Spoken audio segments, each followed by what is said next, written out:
جو مدینے والوں کے ساتھ کوئی تعلق نہیں رکھنا چاہتے تھے، اور تیسرے وہ تھے جن کے لیے یہ فیصلہ کرنا مشکل ہو گیا کہ وہ کیا کریں۔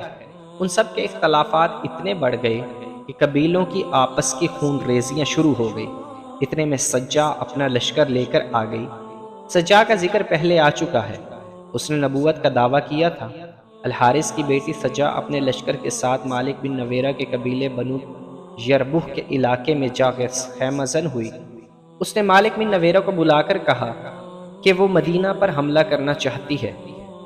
اگر تم اپنے قبیلے کو میرے لشکر میں شامل کر دو تو ہم مسلمانوں کو ہمیشہ کے لیے ختم کر سکتے ہیں۔ سجا نے کہا، تمہیں معلوم ہوگا کہ میں بنو یربوہ میں سے ہوں۔